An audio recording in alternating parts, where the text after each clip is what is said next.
Howdy folks, John Fries here. Welcome to Avia Yala Update. My host Javier and Ramirez and I talk about what's going on in Avia Yala from a Buddhist perspective, which I'm representing, and an indigenous perspective, which Don Javier is representing. And do you want to just remind the folks what your indigenous affiliation is? Well, mi hija, the Hobbitame, the Wayane Javier Ramirez, no name, Gabriel Shoshoni, Lenka Potong, na Choncho. Hello, everyone. My name is Javier Ramirez, and I'm a Gabrielino Shoshoni, Lenka Potong in Choncho, and we are recording from Gabrielino territory, also known as Los Angeles.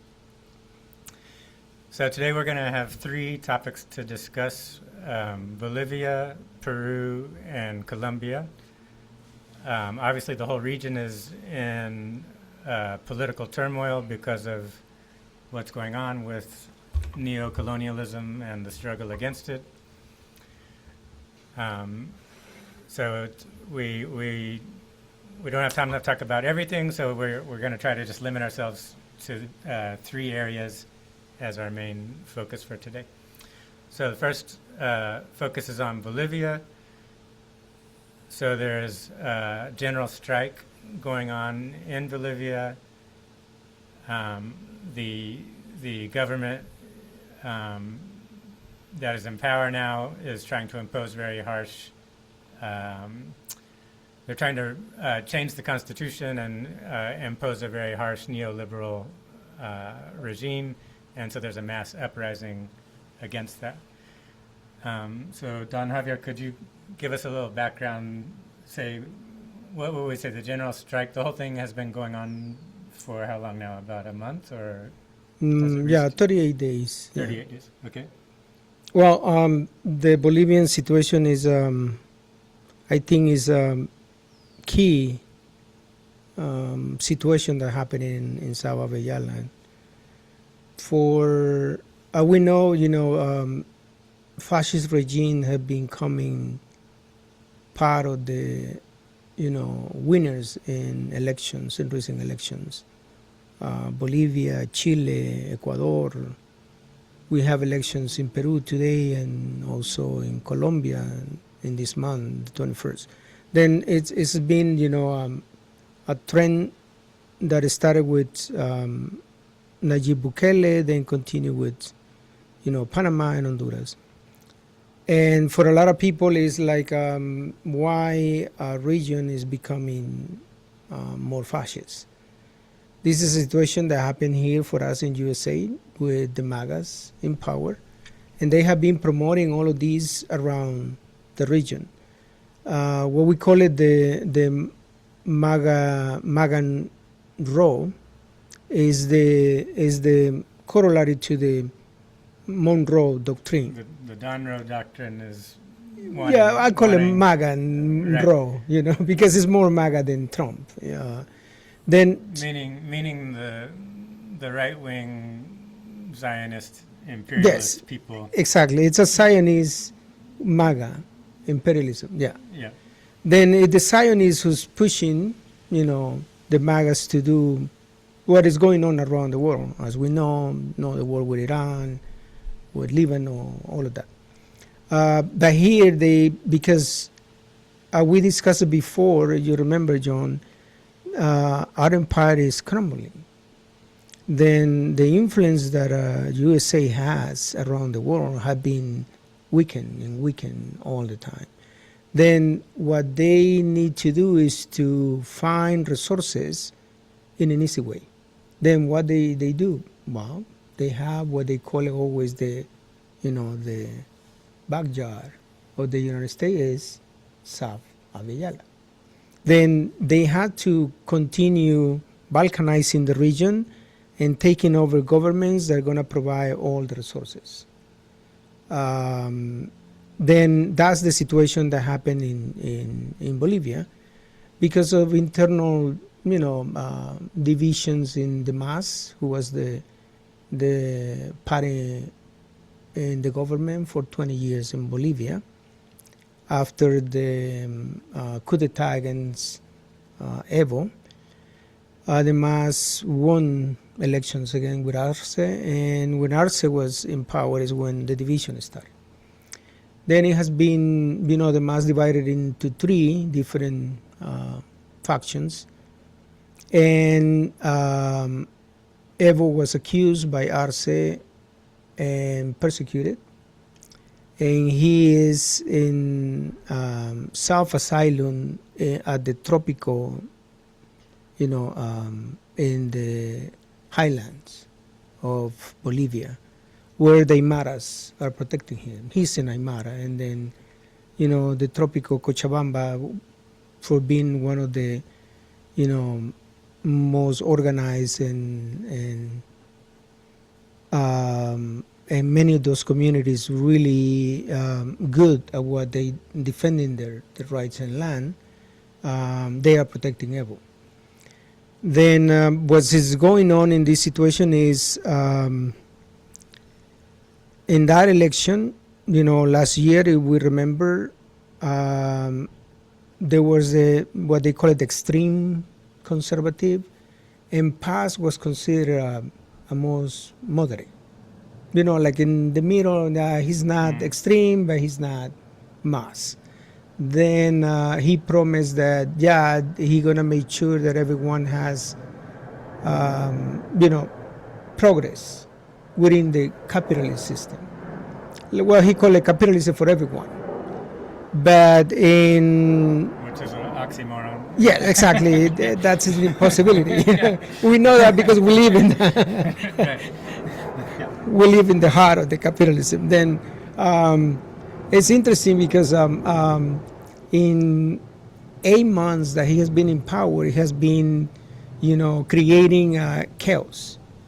He is selling all the resources to Zionist and United States companies. He made deals with the lithium when the lithium was one of the things that, and the gas, the natural gas, one of the things that, Evo protected. Were they nationalized? They nationalized all of that. But now Paz is changing that and selling it to the foreigners. So just the standard. Yeah, standard neoliberalism. Yeah. Then he's starting to, instead of providing the petroleum or gas that we call it here in the United States, gas for the cars, those were really bad gas that damaged the vehicles and becoming more expensive and bad.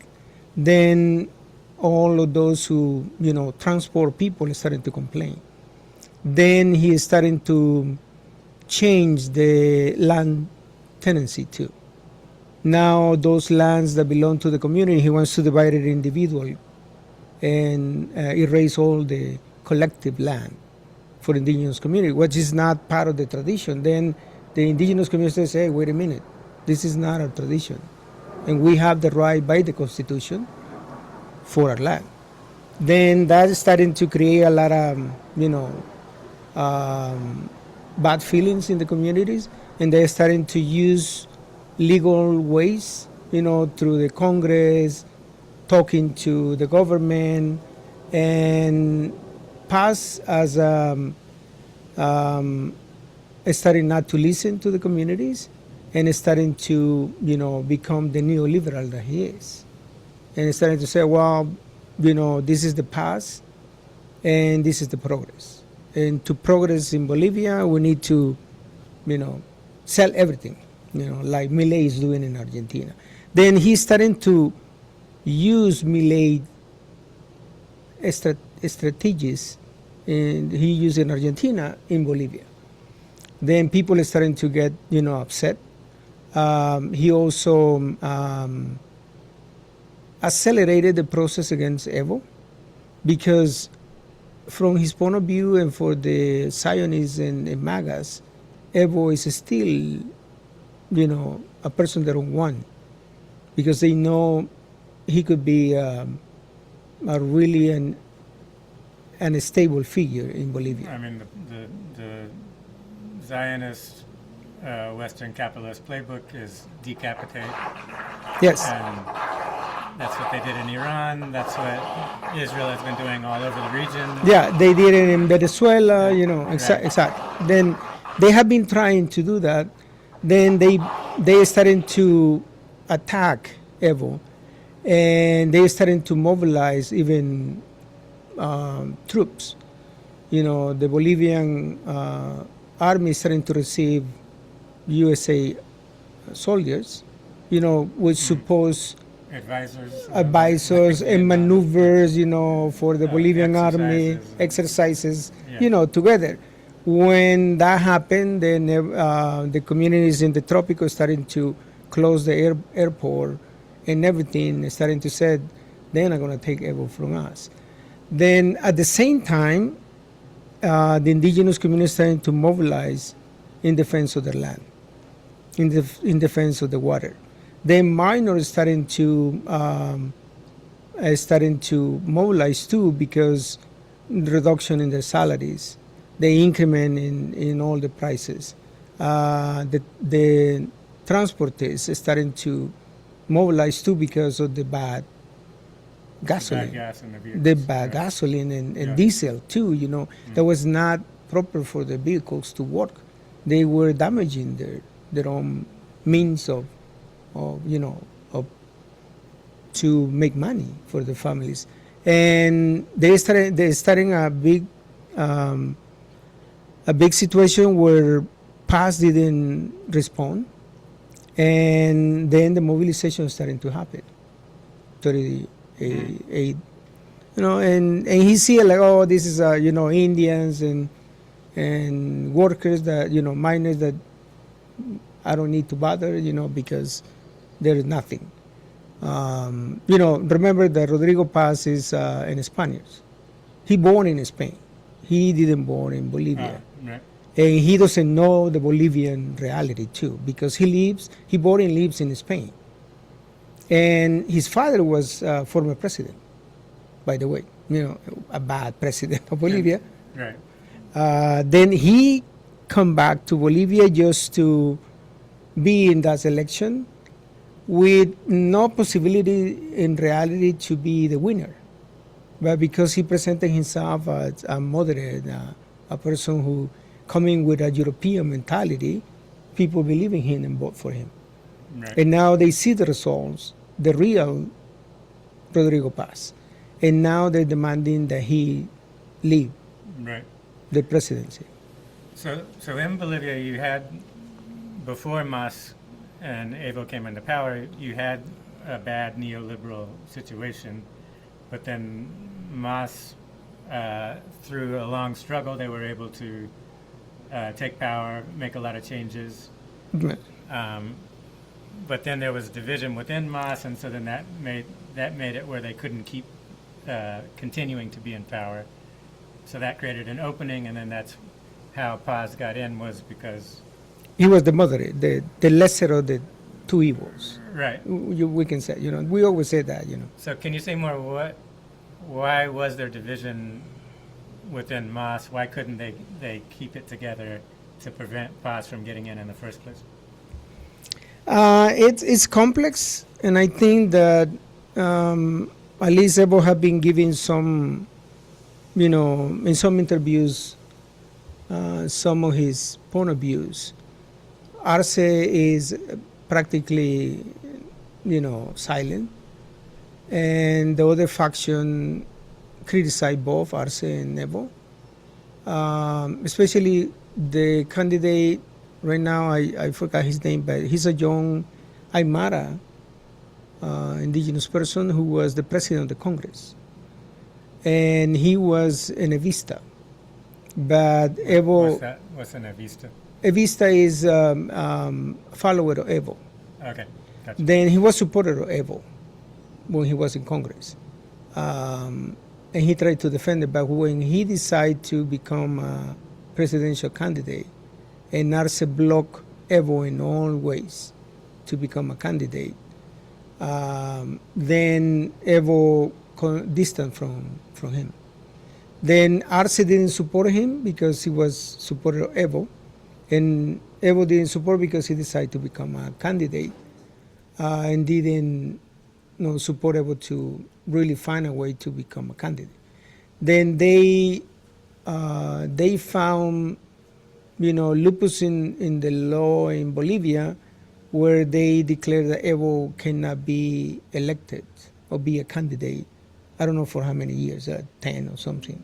Then they canceled parties where he was trying to be the candidate. And they, that was Arce, imposed a censorship against him.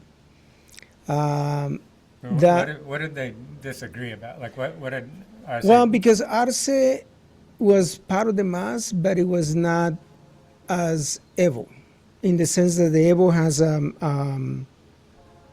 a basic plan towards socialism.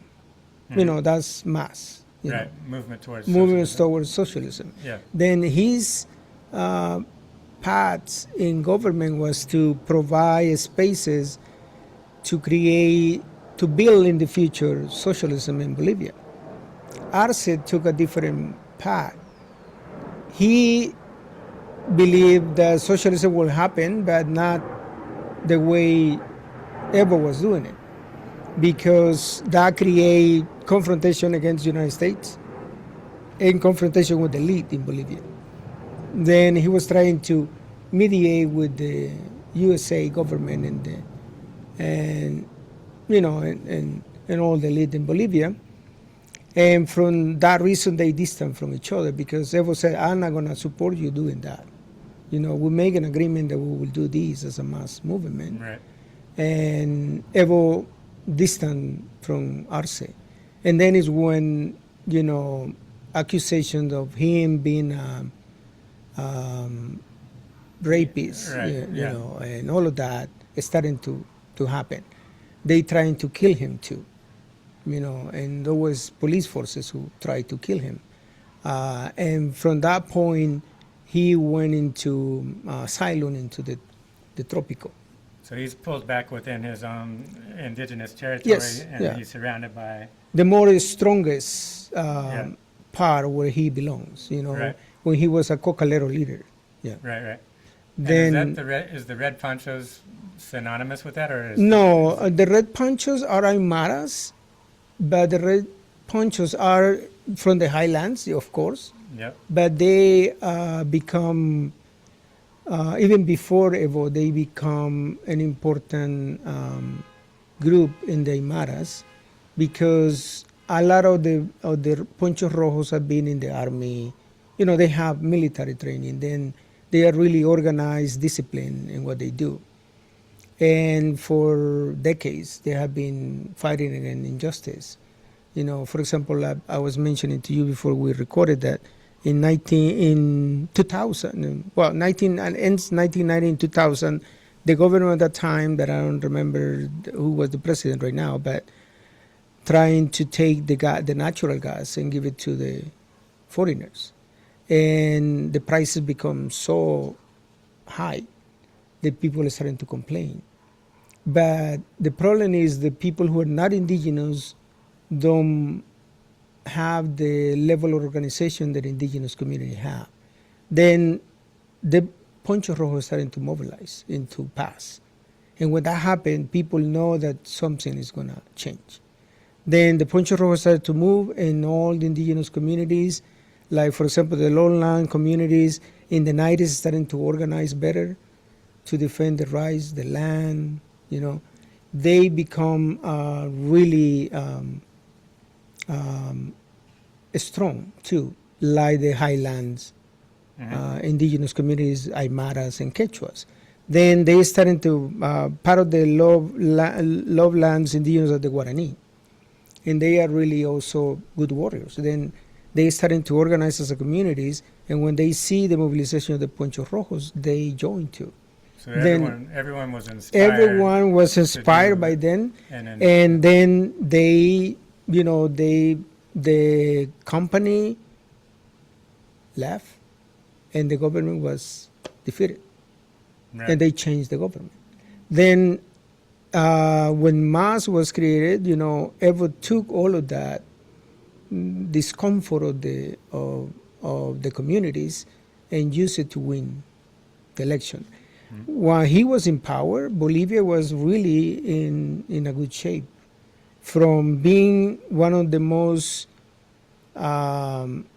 poorest countries, and that doesn't mean continue to be a poor country, but become a different country. Indigenous communities were not recognized by previous neoliberal governments and conservatives. They were seen always like the lower caste. Yes. Then with Evo, in the reforms in the constitution, even the land become recognized. Land has a right. The environment and indigenous communities starting to learn about their own rights too.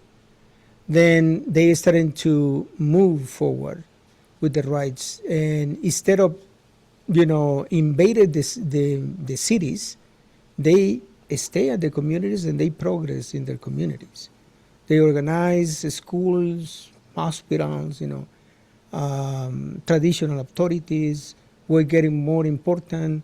Their ceremonies and all of that was respected. Even Evo, when he, after every election, he goes into the ceremony with indigenous communities to receive that, And then the communities having to respect. That doesn't mean, all the communities respect Evo, but they respect the scene that the changes in the constitution and the government was open spaces for them. Then all of that progress that they have in life and in their rights, they are not willing to give it up. And now past wants to go back to the past, like happening here with the MAGAs. Go back to the past, then the communities are not willing to do that. Then they starting to mobilize. Poncho Rojo starting to mobilize. Ponchos Verde was another Aymara group. Okay, so how are they different from the Poncho Rojo? Yes, they are different. They are organized too, but they are not. They don't have the prestige of the Poncho Rojos.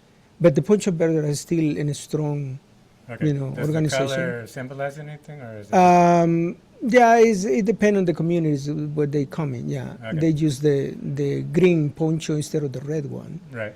But the most recognized one, because of they have been for decades fighting, changing governments in Bolivia, has been the Poncho Rojos. Right. Now that doesn't mean the miners, for example. The majority of the miners are indigenous too. But when they mobilize with their as a miners, not as an indigenous. They are indigenous, but they mobilizing as a miners. As workers, as industrial workers. Industrial workers. Yeah. And they have a lot of power too. They mobilize thousands and thousands of people. Now the situation happened because Rodrigo Paz didn't put attention on that. In his European mind, and he's a Spaniard, Yeah. Then he said, "Oh, these Indians are crazy. These people, we don't need to put attention on them." Then people are starting to block entrance or exits from La Paz, which is the highways in and out of La Paz. All the regions are starting to mobilize the people, and they're starting to block. And that block is what Rodrigo Paz called the police and the army to open up, unblock. And now they are using the force. He's mobilizing the army and police to do that. And he has been creating a paramilitary force too. The paramilitary force goes first and create chaos, and then the police and the army come to supposedly restore order. Exactly. Right. That's the policy that, that usually United States have been recommending. That's what happened before. Always there have been, that's what they're using in Ecuador, they're using right now in Chile, in Argentina. Yeah. Then those are the situations that happen. And then Rodrigo is starting to blame Evo for all of these blockades and asking him to call his followers to stop. And Evo said, "Why are you asking me? Call the communities, have a dialogue with them, And if you want my help, I can help, but I'm not responsible. And it's true. At this moment, Evo has no resources or the political power that he has to mobilize the level it is. It's pretty decentralized. The communities have decided that. The indigenous community has mobilized because they are seeing the risk to lose their land, to lose everything. To go back to what it was before. Then they're not going to allow that to happen. That's why they declared a general strike until Rodrigo Paz leave. And right now it's 38 days, even though the paramilitaries and the police force are, shooting at the protesters, trying to unblock roads, and those mestizos, we can call it mestizos, I can call it Creoles, descendants of the Creoles, go as a civilians go with the police and the army to unblock. Oh, really? Yeah. Wow. They are allowed to do that because Paz asked them to do that. Wow. Then they are a minority, and they go because they know the police force and the army will protect them. But they are the ones who are trying to force, and the indigenous people, when they see civilians, they don't want to, harm them. Yeah. They're trying to dialogue with them, but they don't listen, and they force a situation where the police and the army intervene to, restore the peace and restore everything, Then that is the situation that happened. Several leaders, especially they targeting Poncho Rojos because they know they are symbolic in Bolivia. One of the leaders has been captured recently and is still in prison with no reason, only because they said that he is calling to use arms against the police and the army. He is not calling that, but they're using everything.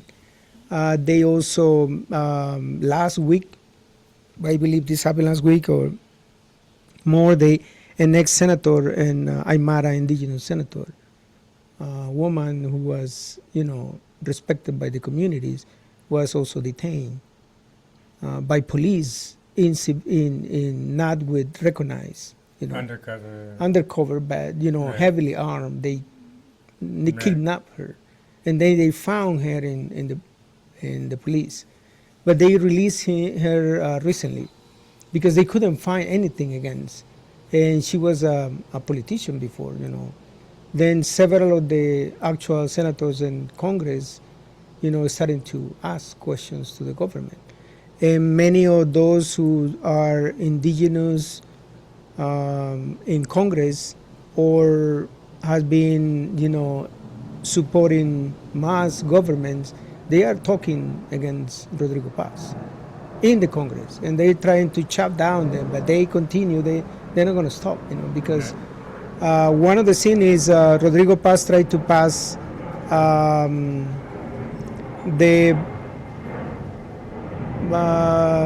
this law that create a situation where all the constitutional rights of the people are temporarily like a state of emergency. A state of emergency, but it's called I don't remember right now, but Bukele used that, in El Salvador.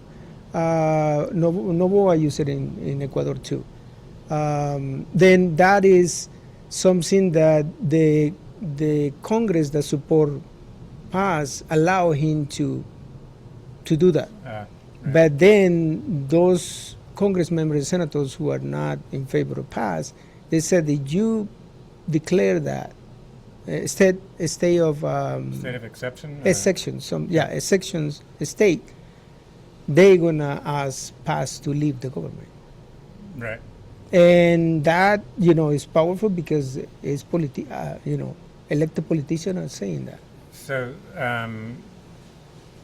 the division within MAS, represented by the disagreement between Arce and Evo about how to go forward, caused the division that allowed the neoliberals to come back in again. So what is this now that we are in a general strike, now that there is a mass popular strike and movement? is the movement becoming reunified? Like, is that division getting? Well, it is a situation because it's the people who are mobilizing, communities are mobilizing, workers are mobilizing, teachers are mobilizing, and students are mobilizing. You know, when you have a mass mobilization like this one, you as a politician can only accompany. Mhm. You cannot be opposed because it's not you're going to lose. Then what the position I always said, I'm not responsible for this, but I support what they do, Mhm. what are doing because he did it before when he was not a politician. Yeah. You know, he was a leader. Then he mobilized with the cocaleros. You know, and he was even in prison because of that. Then this is something that Rodrigo Paz and all of his followers need to understand. When you have a mass mobilization and if you start to using the army and the police, what you're only creating is more strikes, more mobilizations. You know, for example, recently, if anyone can look in YouTube or any other social media, how the police and the army went into San Julian, an area in Cochabamba, and they started to clear up the path.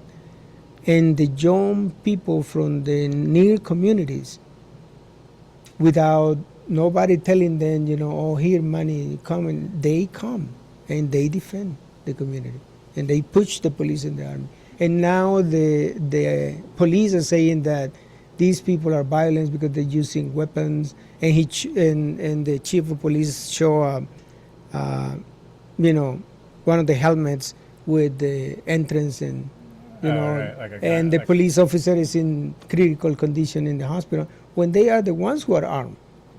right. You can see in the videos that the defenders of the community, they're using stones. They're not using arms.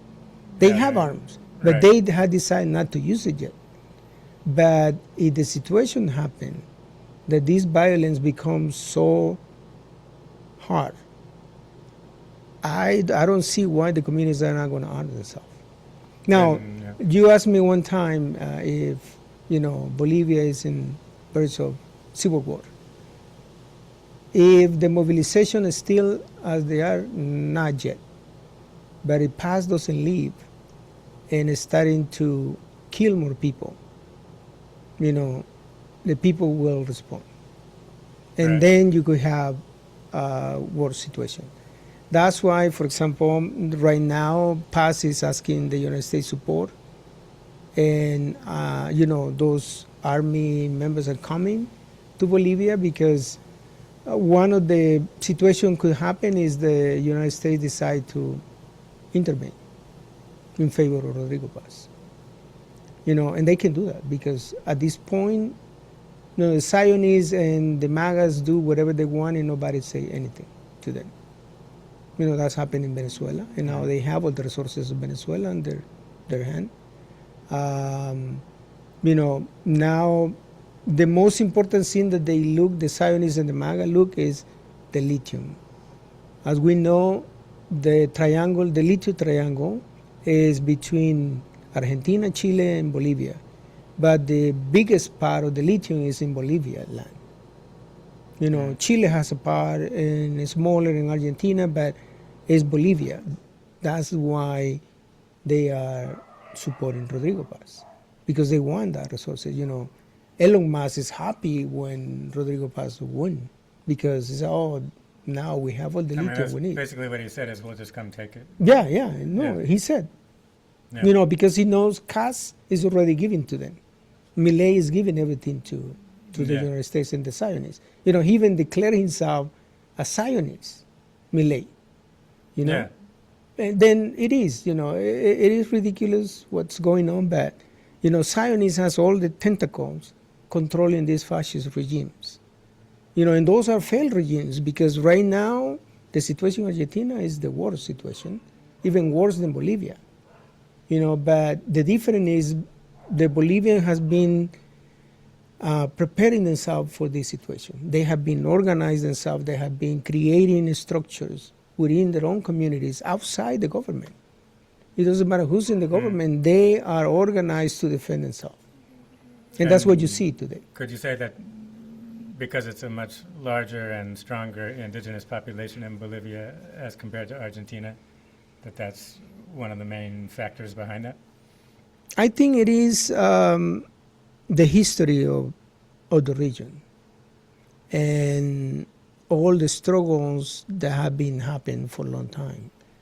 And we know that Bolivia has the highest percentage of indigenous people in the whole Avellala, following by Mexico and Peru, Guatemala. Bolivia and Guatemala, But the biggest number of indigenous, like I said, is 36 different indigenous communities in Bolivia. They have multiple languages. That's why they declare plurinational nation in recognition of all of that. Then that has allowed, that is legal space has allowed the communities to organize, to become stronger, to have their own traditional authorities, in a level that it's even the politicians or government representatives has to respect the traditional authority of the indigenous communities. And now that's what they're using, and they're not going to allow new neoliberal government to diminish the rights. That's why they defend it. And they have been, in a way, using, what some philosophers said, non-violence protesting. They're blocking, they're using stones, but they have weapons and they are not using it. And only when they need to defend themselves, they use machetes, things like that, but it's a way to defend themselves. But it's not that they want to use violence, but if Rodrigo Paz don't see that and is starting to kill people, he's going to suffer the consequences of that. And then, if they had not, kidnapped or killed Evo, he could be a good a figure that can, reestablish the sense again in Ecuador. That's why they don't like him, because he could be a key person to change the whole scene in Bolivia. When the conditions are ready. Shall we switch to Peru? Yeah. Okay, so in Peru, there's an election about to happen. Happening today. Today. Today, Sunday, yes. Keiko Fujimori is running. She's the daughter of the former Fujimori fascist leader. And from what I understand, she represents the fascist neoliberalism, but there's a coalition forming between other groups within Peru, and so it's is it Sanchez is the okay? He's like more on the left. He's more socialist or more. Well, Roberto Sanchez represents the same movement that put Castillo in power. Okay, so a populist left. Yeah, non-conservative. Yes. Right. Yeah. Okay. But so the coalition, he's the candidate running against Fujimori, and he has his party, which is the left populist party that Castillo came from. But there's other parties around. that they formed a coalition. Yes. Yeah. Well, what's happening in Peru is, as we need to remember, Keiko Fujimori is the daughter of, of Fujimori, who was a dictator in Peru in the 1990s. And what he established is what we call now the Fujerismo. And Fujerismo was established in Peru since, he left power, but the system he created kept going. The reason why he was able to be a dictator is because at that time, Shining Path was considered one of the most violent guerrilla movements in South Venezuela, more than the ones in Colombia. Then Fujimori promised that he will eradicate the Shining Path. He did, with a lot of violence, with a lot of killings. He captured Guzman, who was the leader of the Shining Path, and exhibited him in a cell, when he was talking to the media, like it was an animal in a zoo. Like a caged animal, yeah? Yeah, a caged animal. That's how he presented, because he always said that they were animals, he doesn't have any respect for the Shining Path. That's why he killed and he tortured him. He was a criminal, really. Because they're indigenous, because they're communists. Yes, yeah, exactly. Then Shining Path was the horrible scene that is still now is considered, don't talk about Shining Path because that's bad, and those descendants from people who were in the Shining Path are trying to clean up those scenes, because they said, they used violence because they were a guerrilla, but it was not what the government presented. And the United States, of course, all the media, the United States. They used the Shining Path to create an evil boogeyman, so then the neoliberal... Because they were stabilizing the safetiness of the country.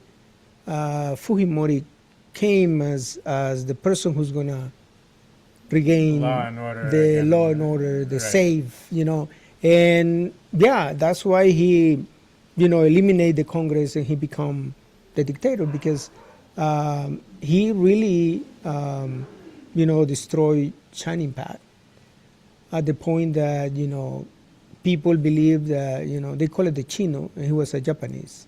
Right. Keiko is Japanese descendant, not Chino, not Chinese. Right. But because of the, they call it Chino. They all look the same. Yes, that's what they say. It's like, to me, white people look the same, and I don't know what European descendant they are, but to me it's okay. White is white. That's how they call it, the Chinos too, and he was called the Chino. He was popular in the sense because he regained the safe that they didn't feel it. Then people was voting for him. He became a dictator, really killing a lot of people. He also promoted, the for indigenous women to be sterilized, to not have more babies. Wow. There's many things that he made that when he, left and he self-asylum himself, he went in asylum himself in Japan. When he come back, he was detained, he was going into the court, and he was condemned. But almost at the end, and that's why Keiko, during his father was the president, she was for almost 10 years the first lady. Huh. His father declared her as the first lady. Her daughter, his daughter. It's his daughter, but so she performed the function. Yeah, the function of the first lady. Right. And she was in all officials scenes with him. Then, and that's not something strange in South Venezuela. Many presidents have done it before. Then she was involved in all of those politics. Then she knew key people in Peru. Okay, so she could keep running things even after her father. After his father, because she became Congress member, senator. Right. She was involved and she started to maintain that Fujimorismo continuously. Right. Then she has been, showing her real power when she deposed presidents. Right. Peru has been changing, president for a long time, and Keiko had been the power behind all that. She was the power behind the. I only remember Balearte, but Balearte she was supposed to be the liberal. Yeah, she was the vice president with Castillo. You know, Right. she was part of that movement, and she's supposed to be socialist, Yeah. but she become, you know, she liked the power, and So Keiko was behind Keiko was, Castillo getting yes, put in prison, yes, yeah, she was. and then Boluarte moved to the right. Yeah, because you know, Keiko convinced her to be there, and when Keiko saw that she was no longer a good Muppet, you know, Right. she changed it and put another one. Then Right. that one didn't work, they put another one. And now there's in elections, and this is the fourth time that she's trying to become president. She has been the power behind all of this, Right. you know, but she wants to have the official name. You know, she's the real president. Because she has a big ego, or she's Yeah, well, you know, all she it's just wants like power. if you ask Trump why he wants to be the president of the United Right. States. You know, that's it is, you know. Then Keiko's like that, you know. Right. Keiko is, you know, a person who's not, you know, who gonna create a more chaos in Peru. Because there has been, from the time of when Castillo got put in prison, there was a large amount of protest, a lot of indigenous people. Yes, and the problem in Peru is that, you know, communities are organized too, but they become more local in the sense of they fight for the local spaces, not national, in a national way like Bolivians do, Right. or sometimes Ecuadorians do. But Peruvians are indigenous community. Okay, this is don't touch us, and we don't go there. Right. But if you touch us, then we have a problem. And then if many communities are disrupted, then the communities act together. But it's not like there are a national mobilization only when it's needed, because indigenous communities have mobilized before in Peru too. But now they are in expectation. You know, that's why with Castillo, many indigenous communities decide to mobilize through the vote. Right. And that's why Castillo was elected. But then, you know, they did the coup d'etat, and they were hoping that, you know, Baluarte will be different than Right. how she become. And now the She's like situation, Hillary Clinton. I think she's worse than Hillary Clinton. Then now Roberto Sanchez represent. Okay, so, yeah, so Roberto Sanchez, so he's socialist. What is he? Or He's- or pop, like He's. like a New Deal Democrat, or I think he's a liberal, okay, not conservative. yeah, I will consider not. like Scheinbaum and AMLO, or Yeah, like then, yeah, Right. you know, because not Castillo full- was more radical in a certain sense. okay, You know, because Castillo respects his indigenous roots, and he wants to, you know, become like what Evo did Okay. in Bolivia. yeah, That's why they stopped him, you know, because he don't want more intervention in the United States. You know, I cannot consider also Castillo an extreme, you know, socialist, but you Yeah. know, he was not conservative at all, and that's why the elite didn't like him. Keiko didn't like him. so he was You a know.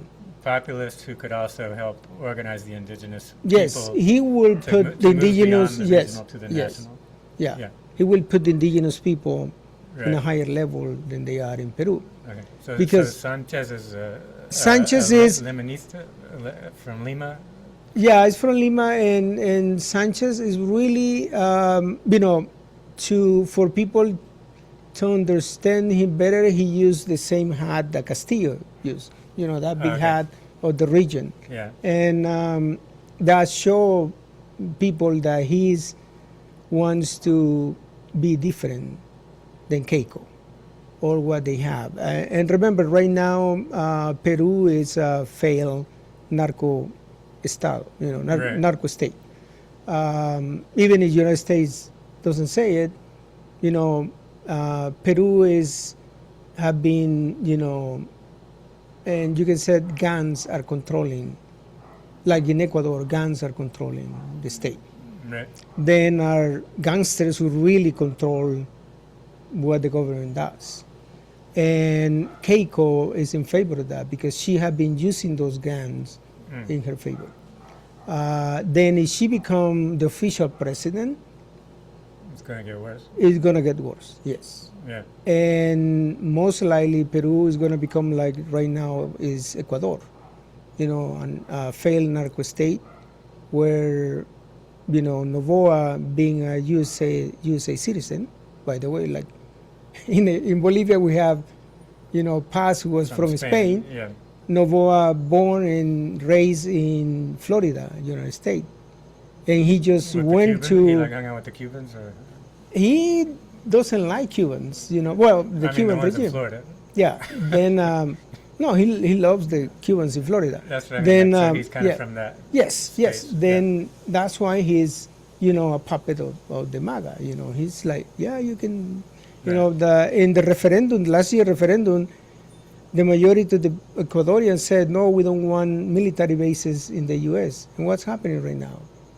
Yeah. He's bringing the United States military, the same that Paz is doing in Bolivia, he's doing in Ecuador. Oh, we're going to have maneuvers, Exercises. with the U.S. Army.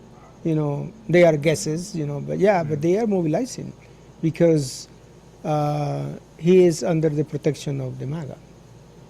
So, so Sanchez, the one running against Fujimori, this is what I'm, because Mexico obviously had a lot of cartels, there's a lot of corruption, and then AMLO and Sheinbaum, they've done a good job of changing things, we can say. So I'm wondering, I mentioned this earlier, but I'm wondering if Sanchez is looking at Sheinbaum and AMLO in Mexico as a potential model of what to do. I don't know really, because he himself is not indigenous, but similar, like Steinbaum is not indigenous. Yeah. So I'm just wondering. Well, I have my own. Be a coalition between. I know the topic is not Mexico, and I think we can discuss that in a different podcast. Yeah. Well, I'm just saying is the one Sanchez who's in Peru. I'm just wondering if he's looking around for models to choose. Which one is he looking at? Right now, the Peruvians need to decide if they want the continuation of the narco state. Right. Chaos and become more chaotic. Yeah. Giving everything to the USA and the foreigners, or they want to have something different, and this time they have to support the government because they when they took Castillo off, there was some resistance and Baluarte killed many people, but they didn't really did what Bolivia is doing right now. Then is the people who's deciding right now to vote for him to defend his regime. We will see, because he has good ideas, but another thing is he's going to be allowed to do that. Yeah, so that's he needs a political capital that right. I mean, I keep coming back, because Mexico, I guess they have a party, and I don't know what the story is behind it, but it's a coalition too. Morena is a coalition. Okay. It's not, yeah. So I guess the question is if Sanchez, I don't know where they're at in the process, but if they could do something like Morena did in Mexico. Yeah, well, many of the non-conservatives in Saba Villala are looking at Morena's sample, also Petro. Mm-hmm. However, right now, it's a contested scene that we will discuss. But I don't know if, the situation in Mexico is totally different than Peru. Peru has been controlled by the Fujimoris and all these gangs for a long time. They had not changed the constitution. The Fujimori left for Peru. Then that's why I said the Fujimorato have been a continuous thing. And he's trying to change that. He's going to need, like I said, a political capital to do that. Right. Then he needs to win um, with a lot of difference in the vote Yeah. to show that capital. Have a mandate. Yes, capital, and then we need to see how the forces in the Congress will change, because the Congress can force him to leave too, which happen most of the time. And who control the Congress is Keiko. Then that's going to be the trouble, winning the presidency, but then trying to win. They could just pull another Castillo and. Yes, exactly.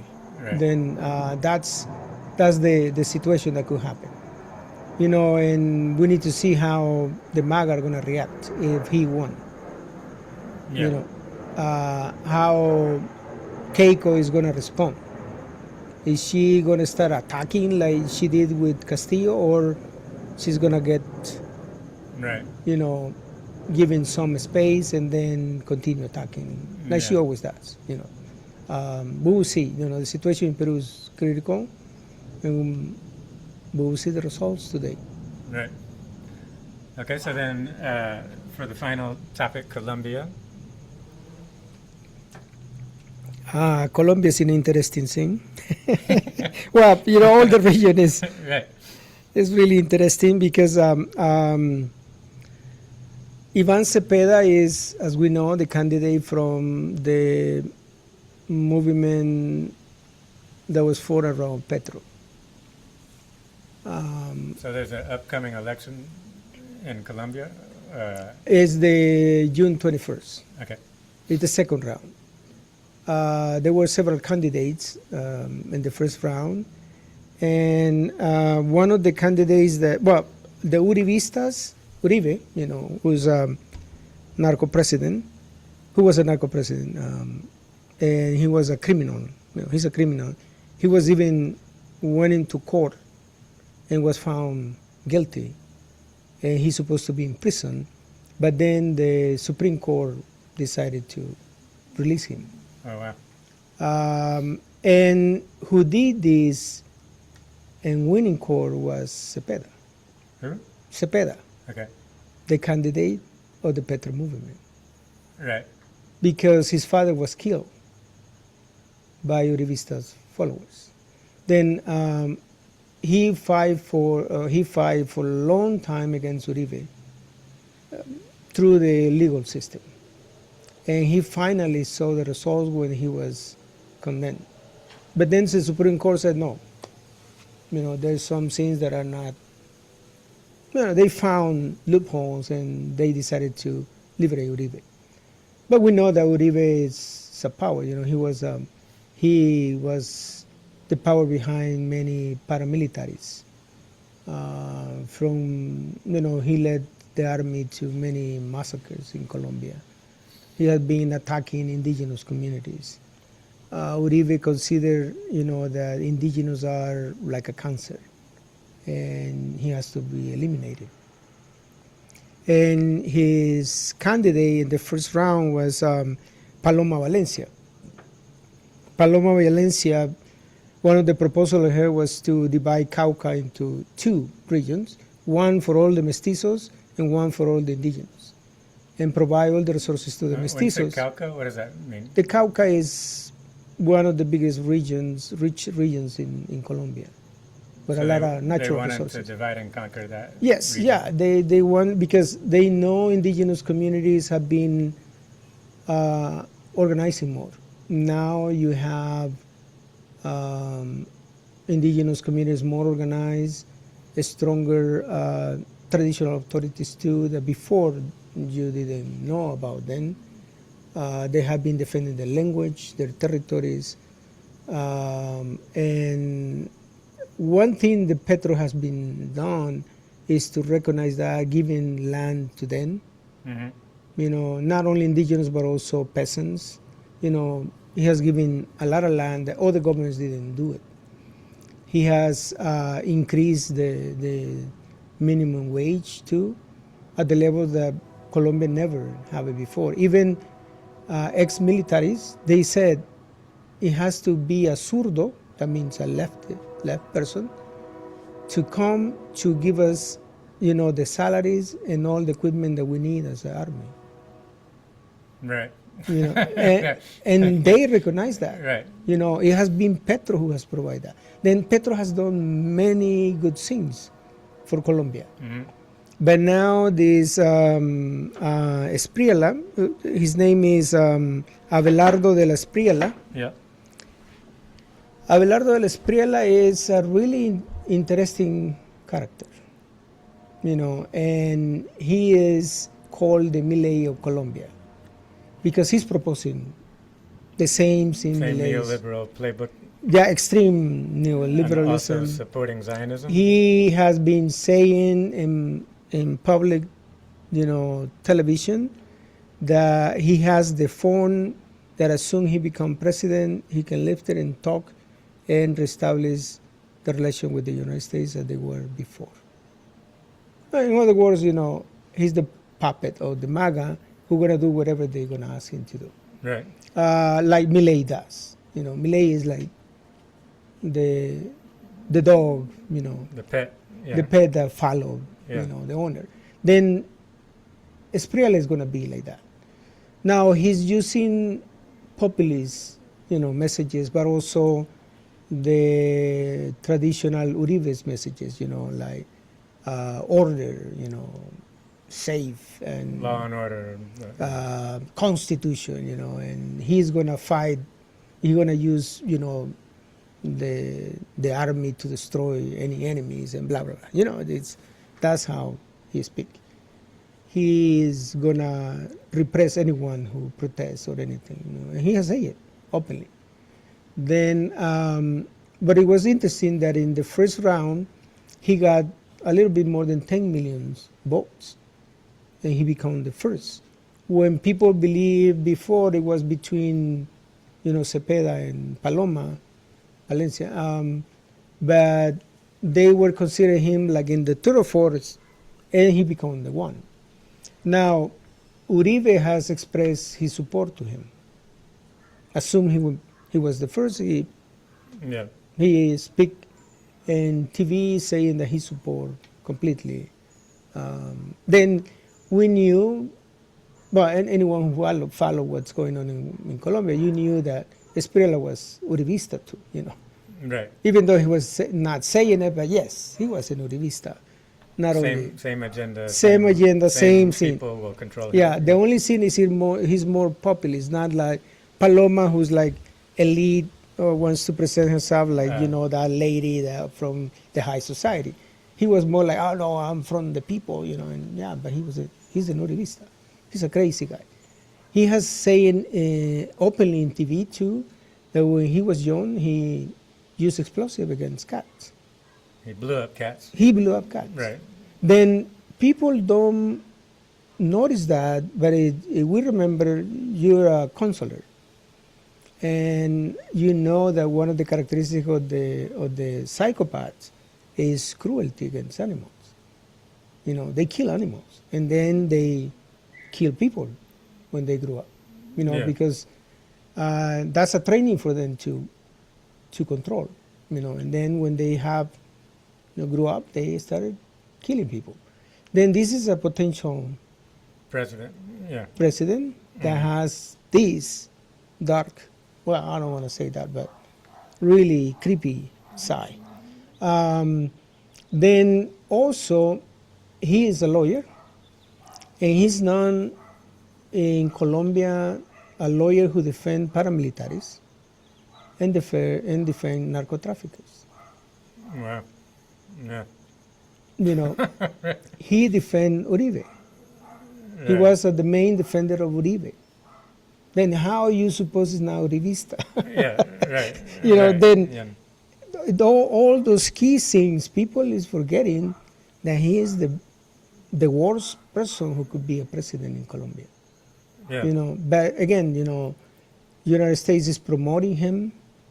United States wants to keep still the control of the nine military bases that are protecting all the oil aqueducts and all of the drugs. And all the drugs that they mobilize. Yeah, exactly. Then they, if you remember, they how they call it, they authorize or something, the Petro government, and starting to use the same propaganda they use against, any oppositor then, that he was a narco president. When he was the ones who combat narco traffic more than any other Right, president in 'cause history of he Colombia. was in the FARC.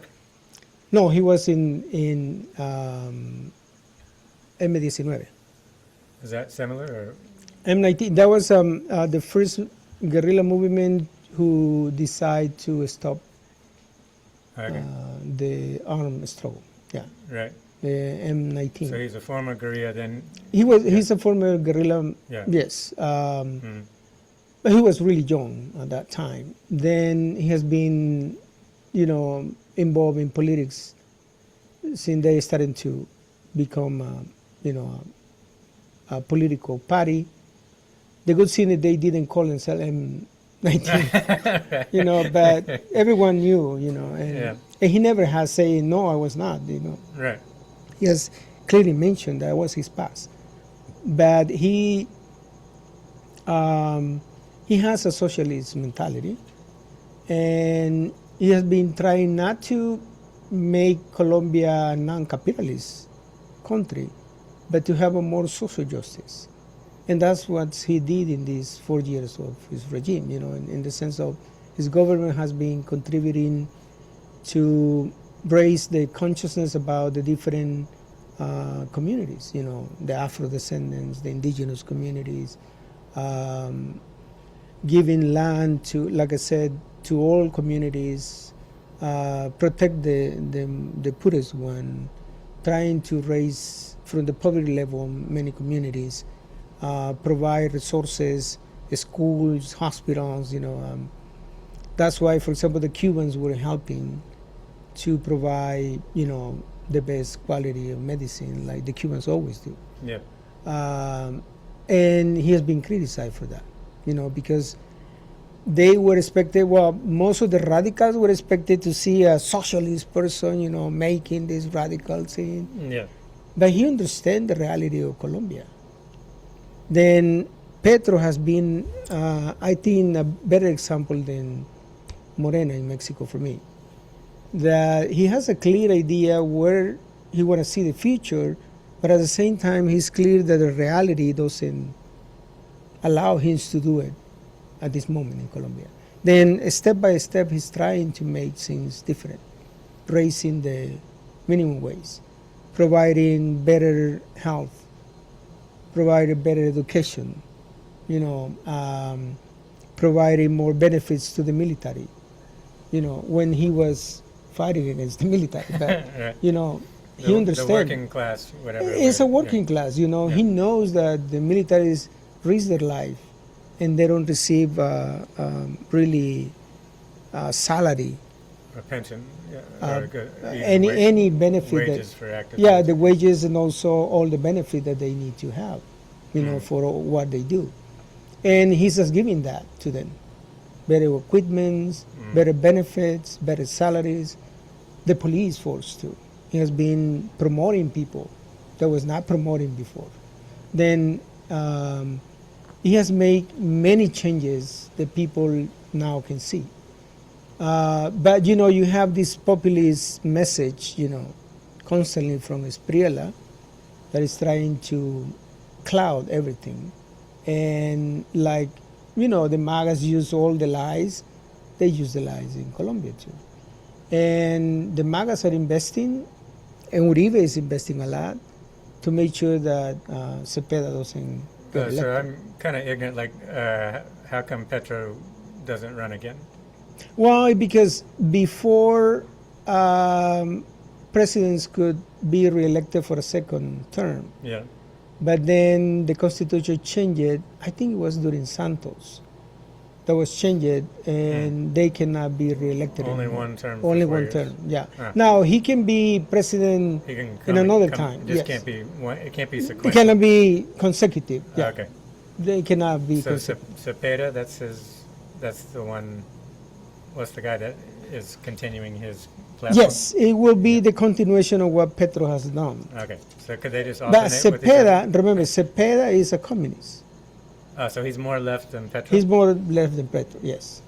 But was he also a guerrilla? Or? No, No. but his father was a part of the Communist Party of Colombia. And he has said publicly that he was raised by communists.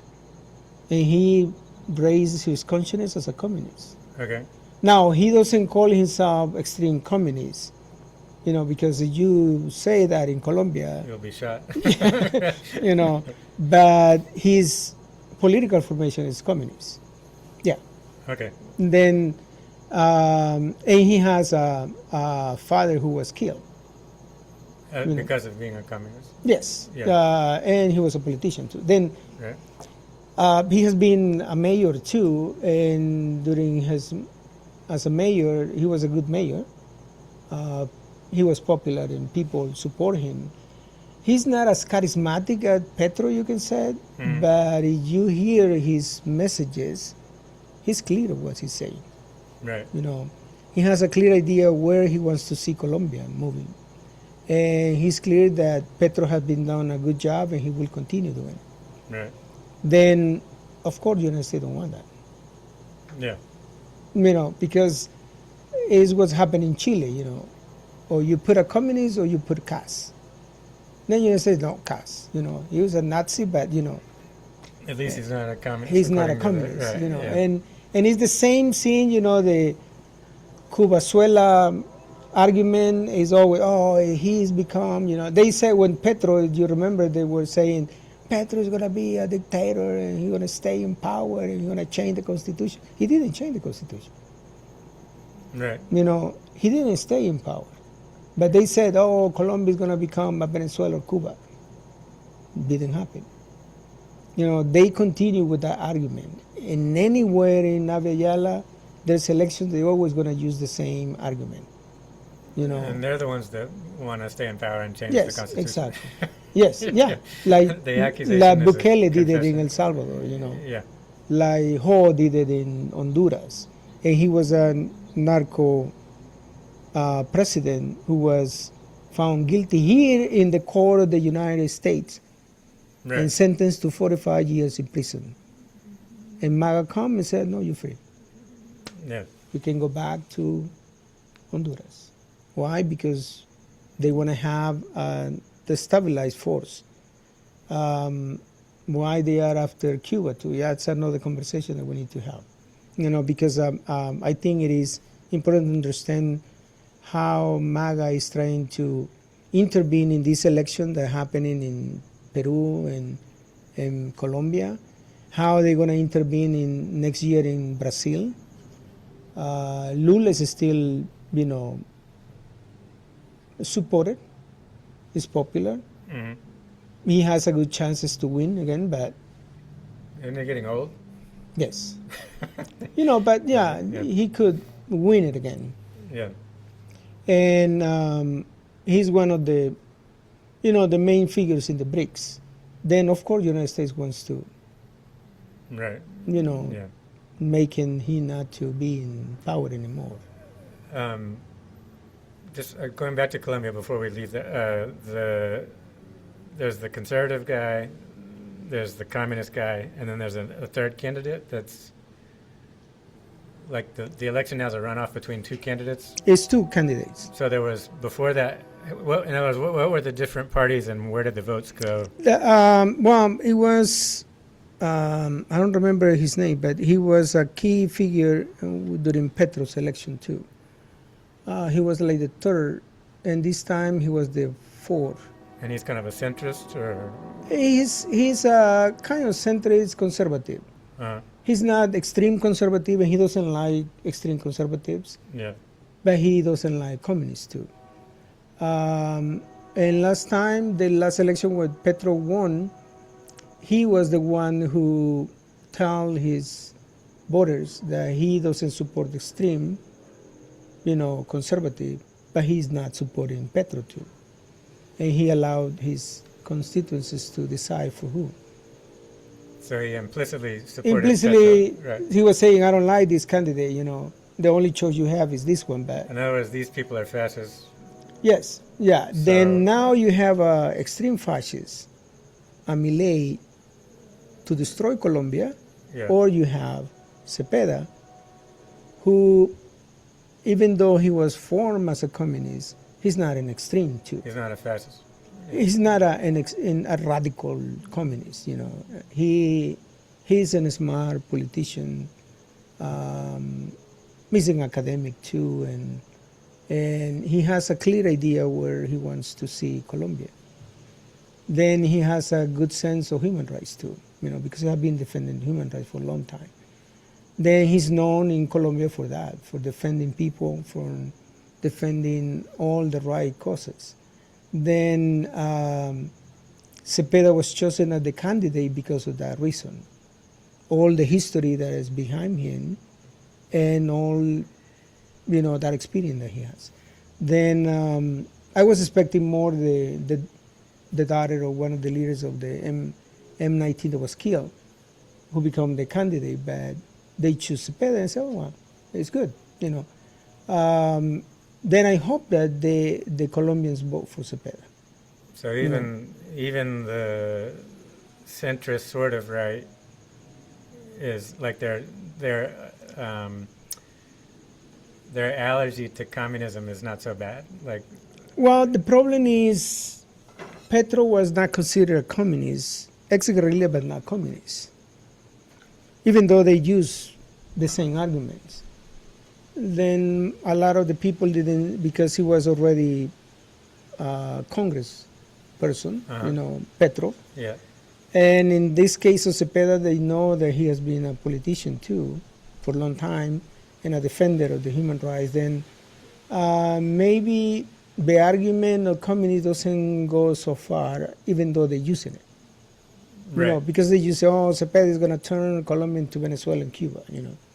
Cepeda is going to do this. Cepeda is going to, you know, he's going to eat children, you know, like they say, you know, communists eat children. All of that. But I don't see Cepeda as, like I said, as an extreme communist. Right, and like we're saying, this one politician did the same thing he did with Petro, basically. Yeah, and we don't know what he's going to say this time. He has not expressed. He got 1 million votes.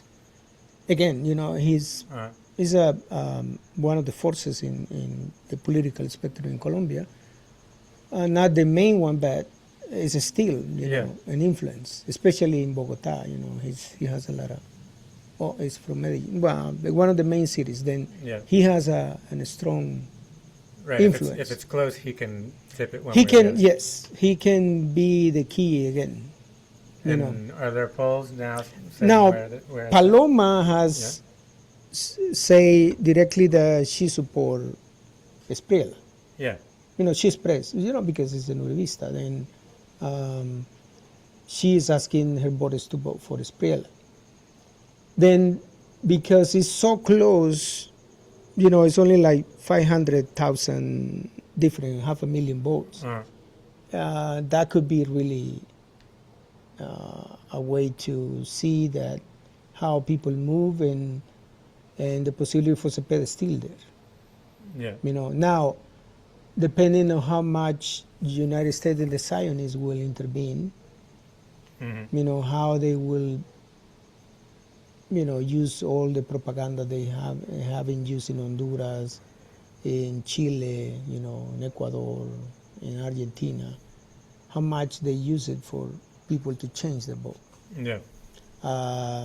That could be a big factor, but we'll see what happens the 21st too, you know, this month. Right. Yeah, so Peru's today. Today is Peru, next time is going to be Colombia. And we will see what happens with Bolivia, with Chile, you know. Students are protesting in Chile massively, and CAS is using the force, police force. And, you know, they have been always, you know, criminals, the police force in Chile, with Pinochet. He's a Pinochetista, you know. Right. And his grandfather was a Nazi, Wow. member of the actual Nazi, actual Nazi, yes.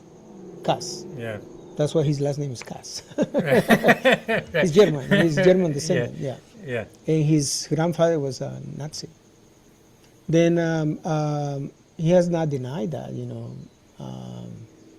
and he has a clear, a clear neoliberal, Hmm. again, way of government. He wants to sell everything, like Milei is doing in Argentina, like Novoa is doing in Ecuador. And in Peru, Keiko win, we're going to have a crisis soon. Now, the only benefit I see in Peru if Keiko win is that could be the key situation for communities to unify. It could be a catalyst for. Yeah, because Yeah. now you have a clear enemy. Right. Yeah. It's enemy against all of them. Then what is the response? Unify, Right. and that could be a critical Mm. key element for the unification of the forces in Peru. I mean, it seems like it's a combination of indigenous and people on the left, some form of socialist. I don't know if is there a, like liberation theology Christian element? I think it's more the influence like Mariátegui. Okay, If you remember, indigenismo. indigenismo. Yeah. Because those who we use this, 19th century dichotomy, left, they don't see, for a long time they didn't see indigenous as relevant. Yeah.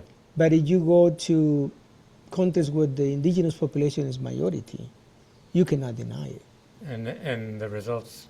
Yeah, you can see how if they mobilize how things change. Then if you ignore that, you're ignoring reality. Then conservative for a long time has not seen that. They want to deny that Because it's the capitalism and the right-wing Christianity. That's the ideology behind. yes, and the colonizer mentality. Yeah. They are the best. And also the whole conceptualization that started in 1920s of the nation-state mestizo identity. Right. Where you don't recognize indigenous, you don't recognize other population, but the nation-state identity, which is a mestizo idea. That was produced by Jose de Vasconcelos in Mexico. It was spread everywhere. Then that is still the mentality they have. The elites and the conservatives still have the mentality. They see themselves as the whites, and the others like less. Then that's why you see, for example, in most of the media from Mexico down, you're gonna see TV shows are by light-skinned people. Yeah. Mestizos that looks more Europeans. You're not gonna see people looking like me. Yeah. Television programs, and you see it in everywhere. Yeah. Then you have that situation in Bolivia was, the what we call it the cholitas, which is not the concept of the cholo we have in Yeah. Right. LA. Yeah. It's not gang members, but cholitas were indigenous women with, with sombrero and all of that, pollera. Then they were discriminated all the time. They were abused, they were raped, they were, murdered without any due process. Then when in Bolivia that changed, now the women with pollera can walk on the streets with pride Yeah. because they know they have rights and they are starting to open their own spaces, having their own business. Several of them become professionals, lawyers, doctors, and wearing their traditional clothes. Mm-hmm. Especially women. That's normally in a lot of indigenous communities. Women maintain more the traditional attire than men. But that's something that you can see in Bolivia. That's why the cholita, is like a word, but it's they win their own space and respect. And that's why, right now in Bolivia said fight as a chola, because they are in the front line. Yeah. Women's in Yeah. Pollera are the ones who are facing the police and the army. Yeah. And their own, when a woman decides to fight, you cannot stop a woman. That's the reality. Yeah. We men will say, oh, okay, they shooting, come on. But women's, they don't stop. And they know, that they can stop the women's. And that, is they are the catalysis to other communities starting to move.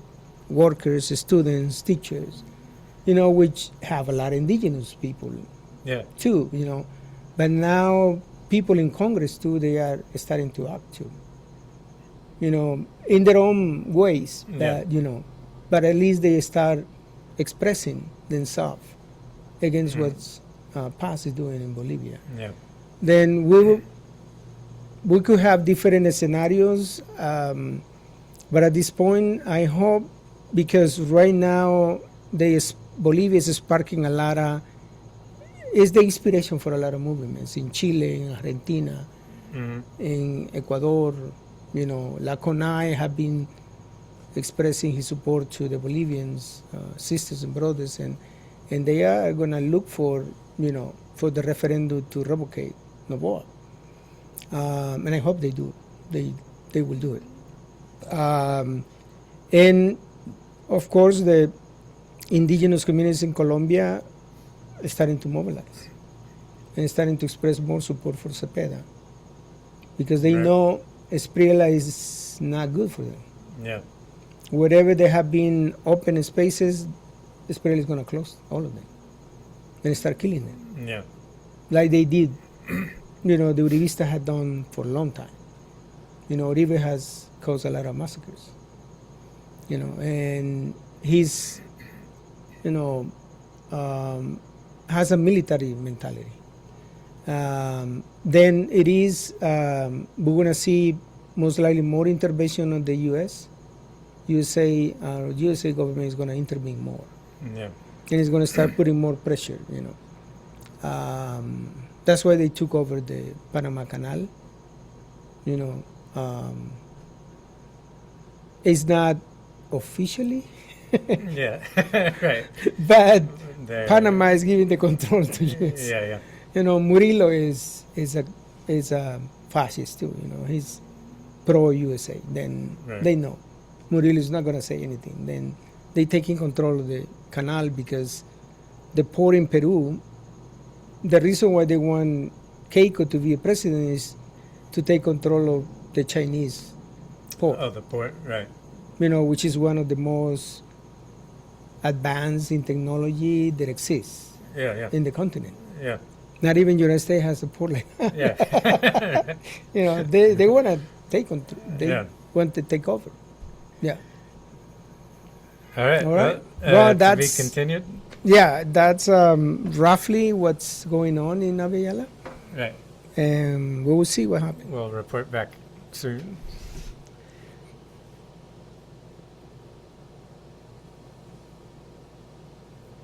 Let's see.